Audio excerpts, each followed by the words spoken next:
Olá, bem-vindo a mais um vídeo. Meu nome é Rafael, autor do site Investidor Internacional, e hoje vou falar sobre as 8 vantagens de ser um investidor individual. Lembrando que este conteúdo tem a finalidade informativa e educacional e não deve ser levado como recomendação de investimento. A primeira vantagem de ser um investidor individual é que você tem a liberdade para comprar quantas e quais ações quiser.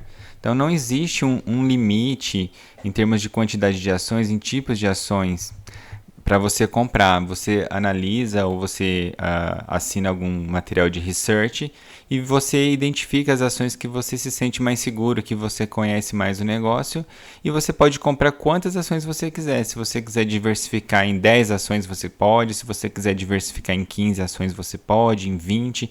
Então não tem um limite, você tem toda a flexibilidade de investir do jeito que você quiser. Ao contrário, por exemplo, de um fundo ou de algum ETF que tem aquele volume lá de ações, né? No caso do ETF, geralmente é um índice que ele segue. No caso de um fundo, são as escolhas dos gestores.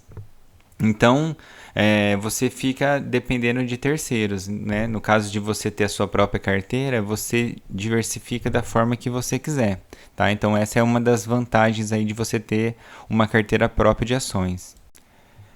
A segunda vantagem é a liberdade para comprar e vender à sua conveniência.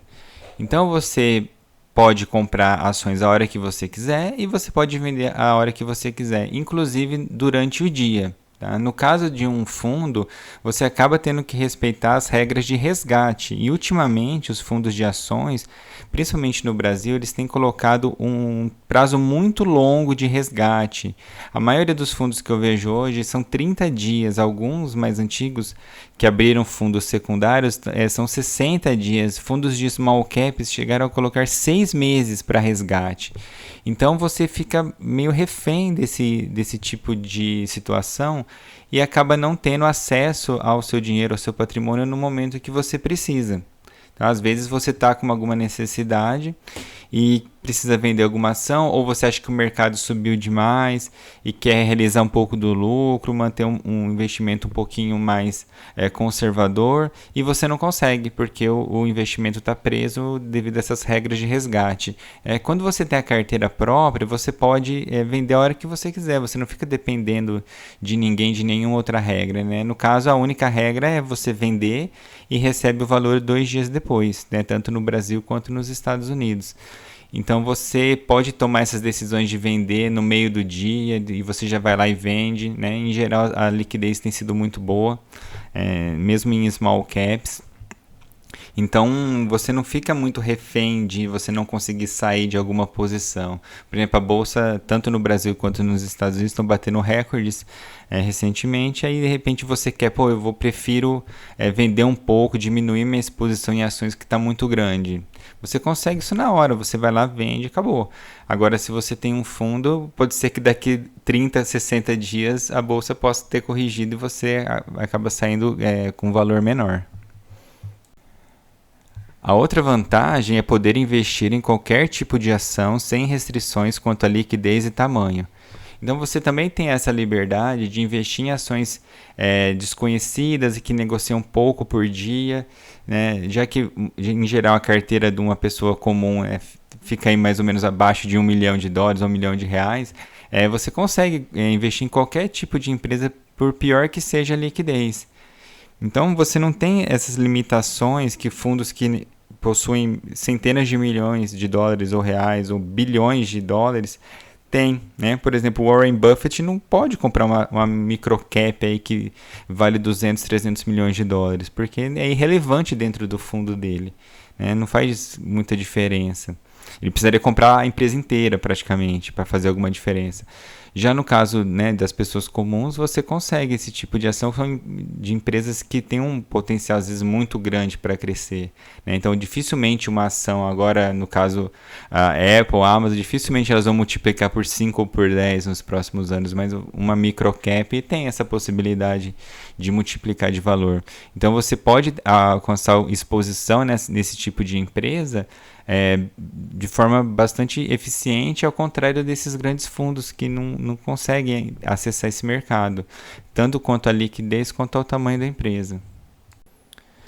A outra vantagem é você poder operar na contramão do mercado. Então, justamente agora a bolsa está nas máximas, você pode operar ao contrário. Você pode vender ação, você pode até operar vendido. No caso ao contrário, numa crise, num crash, você pode começar a comprar ações na baixa. Ao contrário de um fundo que geralmente ele começa a captar muito quando a bolsa está subindo muito e as notícias se espalham, né? Começa a aparecer na capa da revista que a bolsa está bombando, que tem gente já vivendo de bolsa, é onde o fundo acaba comprando ações caras. E na hora do crash está todo mundo em pânico, todo mundo está tirando dinheiro de lá. Então você consegue ter esse tipo de flexibilidade de operar na contramão, de você estar com a bolsa em alta, você pode vender, e lá na bacia das almas, quando a coisa está feia, você pode começar a comprar. E o gestor do fundo ele acaba ficando um pouco refém dos resgates e das aplicações, né? Então acaba tendo essa dificuldade de gerenciar o dinheiro, né? A outra vantagem é o menor custo operacional em relação aos fundos de investimento. Então, hoje em dia, há muitas corretoras, tanto no Brasil quanto nos Estados Unidos, que oferecem a corretagem gratuita ou mesmo a corretagem irrisória de $1, $2. Então, é muito barato hoje você comprar e vender ações. Então, não tem aqueles custos de taxa de administração de 2%, taxa de performance e tudo isso. Você consegue comprar ações ou ETFs, qualquer tipo de ativo com um custo muito baixo. Então, hoje, dentro dos custos aí de investimento, você tem um valor realmente muito pequeno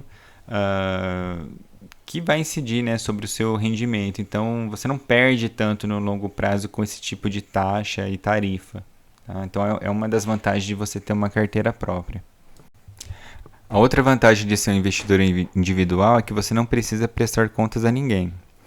Então você, quando tem a sua própria carteira, você escolhe as ações que você quer comprar, as proporções que elas têm na carteira, decide quando comprar, quando vender, assume a responsabilidade sobre os resultados e isso fica tudo para você. Já o gestor, ele acaba tendo que prestar satisfação para os cotistas, o que é uma coisa óbvia, já que eles são os clientes.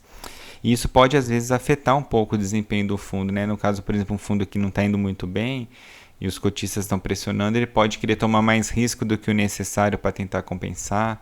Ou se o fundo rendeu bem, ele pode mudar a estratégia para uma coisa mais conservadora para não perder aquilo, mas os cotistas novos que estão entrando acabam, né, não aproveitando daquela estratégia que fez o fundo render bem. Então, ele acaba tendo que mudar, às vezes, alguma estratégia e isso prejudicar o fundo. No caso, quando você tem a sua carteira, você faz tudo e assume todo o risco. A outra vantagem de ser um investidor individual é a liberdade para mudar o perfil dos investimentos quando quiser. Então vamos supor que você tem uma carteira de ações que você está levando aí por muitos e muitos anos, às vezes 10, 20 anos, e aí você mudou de fase de vida e você não quer mais investir em ações mais especulativas, você quer uma coisa mais conservadora, quer ações de dividendos. Você consegue fazer essa transição de perfil de uma maneira gradativa e de acordo com o que você precisa. Já no caso de você investir num fundo, você fica sempre dependendo do que o gestor quer. Então, às vezes aquele fundo pode não estar fazendo mais sentido para você e caso você queira sair dele, pode acabar incidindo muito imposto. Então, numa carteira individual, você pode ir vendendo as ações e você pode ir fazendo essa troca para ações de perfis diferentes que estejam mais adequadas àquela sua nova fase de vida, ao seu novo perfil, né? Inclusive, você pode mudar as alocações de uma maneira muito mais minuciosa do que você ficar dependendo de gestor ou de um terceiro para estar fazendo isso para você. E aqui talvez a maior vantagem de ser um investidor individual, particularmente para quem tem uma carteira de investimentos pequena, que é a isenção de imposto de renda para vendas até R$20 mil mensais no Brasil e 35 mil no exterior. Então, você tendo uma carteira própria no Brasil e nos Estados Unidos, você consegue fazer essas modificações, essas vendas e essas operações dentro de uma faixa de isenção de imposto de renda. No caso dos fundos, isso não existe, você sempre vai pagar imposto no lucro que você tiver. Já na carteira individual, não, você consegue aproveitar essa isenção de imposto de renda tanto para viver de renda no futuro, caso você comece a desfazer dos seus investimentos, né? No caso de uma pessoa que já chegou numa fase de independência financeira ou já está aí numa idade mais avançada e resolve vender um pouco das ações para poder usar o dinheiro, você consegue fazer isso, né, num valor bastante razoável, se você somar os dois valores aí dentro de 55 mil reais, o que dá para viver muito bem, sem se preocupar com o imposto de renda. Já nas outras modalidades de investimento, sempre o imposto de renda vai incidir. Então, essa é uma das vantagens principais aí, tanto em termos burocráticos, né, de você não ter que declarar, pagar DARF, esse tipo de coisa, quanto práticos mesmo, tá? Então, essa é a 8ª vantagem. E não custa lembrar, dê um joinha se você gostou do vídeo, inscreva-se no canal e ative o sininho para ser avisado dos próximos, deixe a sua opinião nos comentários e eu deixei mais informações na descrição do vídeo. Um grande abraço.